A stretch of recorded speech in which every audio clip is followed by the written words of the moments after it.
So the Trump-Carroll judge was mentor to Eugene Lawyer, conflict of interest appeal expected. I'll read this to you, and I'm going to show you a clip, which is kind of weird, on how this lady reacts and how Rachel Maddow celebrates, which I understand her being happy because, Rachel Maddow is not the biggest fan of Trump, but the reaction is slightly concerning. So here's a relationship between her and the judge. Donald Trump's legal team is set to use a previously undisclosed conflict of interest as grounds for appealing a recent verdict that orders the former president to pay Eugene Carroll $83.3 million. Trump's attorney, Alina Habba, told the New York Post she was previously unaware that Manhattan's federal judge, Lewis Kaplan, who presided over the case, worked with Robert Kaplan, Carroll's attorney, at the Paul Weiss, Rifkin, Wharton, and Gerson law firm in the early 90s. Habba says neither the judge nor Robert Kaplan revealed this professional history. It was never disclosed. It's insane and so incestuous, Habba said, asserting the non-disclosed counts as an ethics violation. Early in her career, Roberta worked as an associate at the firm during the same period as Judge Kaplan, was a partner until his 1994 appointment to the federal bench by then President Bill Clinton. 15 facts that people don't know about Eugene Carroll. Number one, Bergdorf Goodman has no surveillance video of the alleged incident. That's one. Two, there are 0 witnesses to alleged sexual attack. 3, Carroll first came forward conveniently with the allegations while promoting her book, What Do We Need Men For, in 2019. 4, Carroll was unable to remember when his alleged attack even occurred. She told her lawyer in 2023, this question, the when, the date, has been something I've been constantly trying to pin down. It's pretty strange to say that in 2023. The Donna Karan blazer dress she claims to have worn during the alleged incident was not even available at the time of her claim. Whoops. 6, she never came forward with these allegations over the years, despite constantly being open about sexuality, posting things that they were very sexual in nature on social media, many of which Trump has shared. 7, she said she was never raped, telling the New York Times podcast, The Daily, every woman gets to choose her word. Every woman gets to choose how she describes it. This is my way of saying it. This is my word. The word is my fight. My word is not the victim word. I have not been raped. She continues, I have something that has not been done to me. I fought. That's the thing. She named her cat Vagina. Wow. Out of all the names, you can name her cat. So did I. Her dog or her cat was named Vagina. The judge wouldn't allow us to put it in there out of all the things. It's kind of weird. You named your cat Vagina. Joe Tacopina, an attorney for Trump, pointed out in May 2023 that Carroll's entire story has an incredible similarities to 2012 episode of Law & Order, Special Victims Unit. In that episode titled Theater and Tricks, an individual talks about a rape fantasy in Bergdorf Goodman's the same department store where Carroll claims the incident took place. 10, speaking of shows, Carroll loved Trump's show, The Apprentice. I was a big fan of the show, very impressed by it, she said. 11, Carroll made a joke, associate sex and Bergdorf Goodman in a November 1993 edition of Ellie, which was before the alleged Trump attack took place. 12, Carroll is finally backed by anti-Trump Democrat mega donor Reid Hoffman, who has openly admitted to visiting convicted sex offender Jeffrey Epstein's private island. 13, Whoopsie. Democrat Party activists back her as well. Instead of cameras, okay, we can skip this one. 14, the lawsuit was only able to proceed after Democrat created the Adult Supervisor Act of 2022. And 15, Carroll once said, most people think of rape as sexy. She said that to, obviously, Anderson Cooper. But watch this here. When Rachel Maddow asks the question, what are you going to do with the money? Little weird here. Watch this. You've talked about using some of Trump's money that you're about to get to help shore up women's rights. Do you know what that might be, what that might look like? Yes, Rachel. Yes. Tell me. I had such great ideas for all the good I'm going to do with this money. First thing, Rachel, you and I are going to go shopping. We're going to get completely new wardrobes, new shoes, motorcycle for Crowley, new fishing rod for Robbie. Look at the lawyers, how uncomfortable they are. It's yours, Rachel. Penthouse. Look at Rachel, you freaking France? shill. You want France? Look you at her. Want to go fishing in France? No? Fake laugh. All right. Look at that. Yeah, That's awkward. Looks like Blinken when Biden talks. Although if me fishing in France that's enough. could do something for women's rights, I would take Psycho. the hit. You know, I would obviously. You can pause. That's a little weird, right? Tom, what are your thoughts on that? Little. Well, guess what? I made a statement on this podcast 3 shows ago, Pat, and I said, no one is paying attention. The media has its day with the headline. Trump is not going to pay this. He's never going to pay this. This number 83 is not going to change hands. Here's what's going to happen. There are so many elements in here, and if you look deep enough, you're finding that the rationale for appeal in this case is legendary. The number of causes, legitimate causes for appeal, the excessiveness of the award, the conflict of interest between the judge not disclosing, oh yeah, we were at the same law firm, and actually I had responsibility to kind of mentor her. Whoops, sorry, I didn't bring that up. All of these are legitimate causes to come forth under appeal to do one of 3 things: demute the verdict, dismiss the verdict, or actually remand it for retrial, and to basically put them in a position where they have to work this again. Now, that's the lowest probability possible, but what we're looking at here is all the appellate things. Usually what happens, you're going to go to appeal, and this thing's going to get reduced mightily, and there will be some agreement. She doesn't have a nickel, and she's not getting a nickel, and I hope she's got a savings account. I hope Reid Hoffman has given her more money, because she's got to fund the appeal process, and the appeal process is going to be legendary in this case. This is huge. The Dems and the liberals seem to think that you can try a case in the media and get a headline out of it, and that's where you finish it. No, there's a due process and the appellate process, and it's about to get long. But the goal, great point, Tom, the goal of what all this is, with what they're doing in Georgia, with all these cases with Headlines. Trump, it's freaking headlines, and the average person, Tom, isn't doing what we're doing. They're not doing what you're doing, Tom, where you're up at night doing all this research. All they know right now is he raped her, he in a room, and he has to pay $83 million, which he's not going to pay any of it. But listen to the conflict of interest, okay? The judge, remember the picture of that crazy judge that you guys showed? He was a mentor for the attorney, the one that you just saw, Carroll, Roberta Kaplan, which has no relation to the judge. In the 90s, he worked with Carroll's attorney, but they never disclosed it. That guy. That's called a conflict of interest. It shouldn't even be able to go this far. That's going to have this whole case thrown out. And then you see that video. Undisclosed is the issue. Undisclosed. You have to show it. And then, like, guys, think about it. And I looked this up too. It's all a ploy. It's all election interference. The same lady that's prosecuting Trump in Fulton County, Georgia. What's her name? Fannie Willis. You know what she's subpoenaed for right now? Investigation? Corruption. So it's hilarious how once you realize their game, accuse the enemy of what you're guilty of yourself. That's all we keep seeing. This is all a sham. But going back to, is it going to work, Pat? Is this going to work for the average voter that's sitting there going, that doesn't see it like how we see? The moment they see him, they're going to go, nope, rape the girl in a store, in a dressing room, and that's it, bro. That's what this is. I think it's going to work for the people that are never going to vote for Trump anyways. But for people that are the 12% of America, they're going to be like, what are you doing? Because she, the girl, E. Jean Carroll, makes the average person who has common sense and the ability to reason, you know what the average person says that actually is part of the 12% camp with the ability to reason. Those are the people that run America, by the way. You know what they say? You think I'm stupid? Hey, Rachel, why do you insult me like this? Don't patronize me. This woman is full of it. Anderson Cooper, you think we're dumb? You're just trying to find a reason to hurt this guy. They may even say, I don't even like this candidate, Donald. Let's just say they say that, right?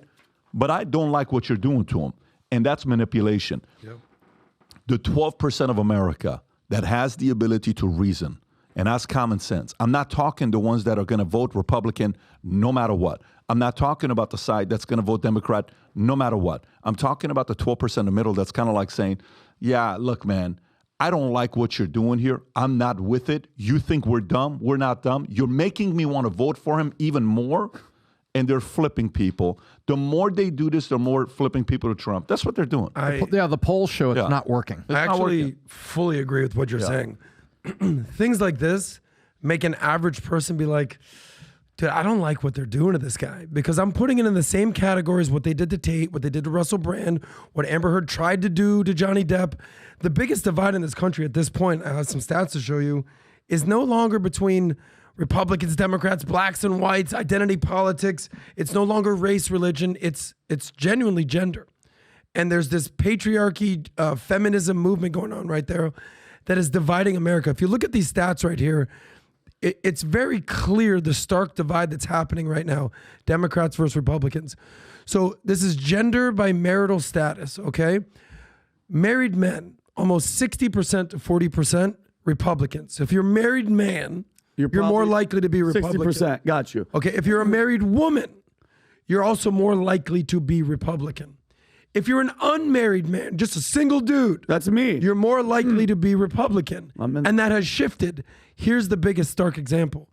If you're an unmarried woman, the Chelsea Handler types, 68% likely to be Democrat. So this deep divide that we're talking about right now, and it's sort of like the best image of it is 4 women on camera on MSNBC laughing at Trump being accused of these crimes. Yep. We're going to go fishing. Yeah.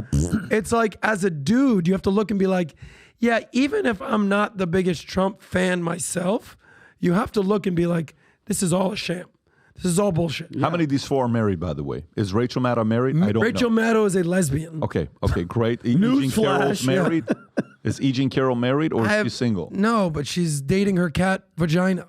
Okay, those 2 girls right there, are they married, the lawyers? I have no clue. They're just getting, you look at the ring finger. She doesn't have a ring finger, the lady to the left, right? So these are women. So these are part of the statistics. These are women who hate men. Their whole agenda is to bring down the patriarchy. Rob, can you play the clip to see if the lady on the right is married? Just turn off the audio because we don't want to hear the voice. Just I want to hear the hands moving. Single women, 70%. See if there's anything with that hand on the right moving. No, the lawyer's locked in. I don't even know if those are okay. That one finger moved.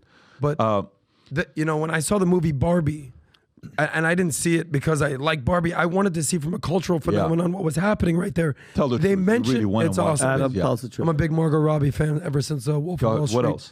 But they mentioned the word patriarchy 12 times. Patriarchy. Oh, We got to bring down the patriarchy. Go back. Did she left? Nope. Pause. Is that a ring? I don't know. That's a booger though. It's definitely a snot. All right, snot so- rocket. But the point is, the starkest divide that we're seeing in the country right now is between men and women, and they want to basically deepen this divide. And Trump, is there any more clear example of the patriarchy than the billionaire Playboy model dating president of the United States? But it goes deep to me. But it's the people like her. Like, that's the problem. It's the Rachel Maddow. Besides her, besides the lawyer, besides the mainstream media, Rachel Maddow, along with Joy Reid, your favorite hairstyle having girl, it's just the amount of like soullessness that they have that they could do this and laugh and berate and hope, like, because I just sent Rob a clip of Rachel Maddow is one of those people, Patrick, that just is completely full of crap, and then they flip. They flip everything. We don't have to show right now, but I sent him a clip of her completely lying over and over and over, and then she flips at the end talking about Trump and stuff. It's the same thing with Joy Reid. They're all the same. Can we show this, Matt? Play this. Look how much full of shit she is. This is her in 2007. The bottom line of this dossier, the bottom line allegation, the point of it is that the Trump campaign didn't just benefit from Russia interfering in our presidential campaign. The point of this is they colluded, they helped, they were in on it. This is kind of a real story. The connections between the Trump servers and the Alpha Bank servers were real. They were covert communications that someone was trying to hide, that the Trump organization and Alpha Bank appear to have been trying to hide. Lie. False. Now we know that the vaccines work well enough that the virus stops with every vaccinated person. Lie. Hold on. Lie. A vaccinated person gets exposed to the virus. The virus does not infect them. The virus cannot then use that person to go anywhere Well, they else. become a carrier, you Ready? idiot. And now ready? It cannot use a vaccinated person as a host to go get more people. Watch. They don't want to give Trump airtime. We and other news organizations have generally stopped giving an unfiltered live platform to remarks by former President Trump. Why, It is Rachel? not out of spite. It is not a decision that we relish. It is a decision that we regularly revisit. And honestly, earnestly, it is not an easy decision. By the way, you can pause it right Yeah. there. You know what never lies? Here's what never lies. Results don't lie. How's MSNBC doing? Honestly, Tom, how is MSNBC doing? You can say whatever you want, Rachel. There's this thing that they call data, stats, numbers. Does it favor you with that smug look on your face? If it does, you're right. It doesn't. Your numbers suck. It's so bad that to make it nice, didn't she go down, Rob, to only doing her show once a week instead of 5 days a week? Isn't that what happened to her? She went down to doing once a week? I thought they almost got rid of her. I think they only do it once a week or once a month instead of the regularly 5 days a week. And you see, but mind you, though, now that MSNBC was in the face of data, in the face of ratings, in the face of ad revenue, in the face of when they don't have an election year or a war, the news organizations financially suffer if you don't have an election, a war, or a massive presidential controversy. So they were looking for money, and they're looking in the couch cushions to see if there's a couple coins in there. And they revamped the contracts of many of the talent. And supposedly, in response to the revamp, Maddow says, well, if you're not going to do this, and I'm not going to do that. And she ended up on a reduced schedule. But this is to Pat's point. This is in response to data, and it's not a growing, thriving, financially, rocket ship. They're responding to real data and real dollars that they don't have. But it just bothers me as a human being. You know, she can't be stupid, bro. That you are lying to us. You are giving us misinformation. You're making people hate each other. And you're the problem. When Trump said that, like Jim Acosta and CNN, the enemy of the people, you're lying to the people to make us hate each other. And it's not working. It ain't working. No. I just don't like it, though. You're not going to like it. That's the job of what they got. They're going to keep doing it. But Rachel Maddow will switch to weekly show under new MSNBC contract. Oh, why is it a daily. new contract? Because the old one wasn't profitable. Yeah, listen, here's the best part about capitalism, man. Capitalism is the best. It doesn't lie. Yesterday, Chris and I were talking, Cuomo, and he said something about politicians. And I shared a tweet. I said, you tweet this, I'm going to share it right now. He said, politicians are the only people we pay to do nothing. Politicians are the only people we pay to do nothing. You know what happens in capitalism? If you pay people that do nothing, guess what happens? You know you what go out of business. Not only you go out of business, you get fired. Okay? You get fired, the market exposes you, you're done. Period. There is no ifs and buts about it, right? You're done. Capitalism is exposing Rachel Maddow. The system she trashes, that she's not the biggest fan of, okay, is getting her to get her show to go weekly. And by the way, it's not like she's old. How old is Rachel Maddow? She looks 40. She looks very good. I would say 40. I'm not even hating on her. I think she looks very young and good. At 50 years old, you go on a weekly. You know what that means? What basketball player retires young? The ones that are no longer good and nobody wants to sign a contract to them, okay? What person on TV stops doing shows and goes to weekly? Those who are no longer bringing money to the company. No one as big of a name. She's been the face of MSNBC for how many years? Guess what? You're moving on to being, So if you like this clip and you want to watch another one, click right here. And if you want to watch the entire podcast, click right here.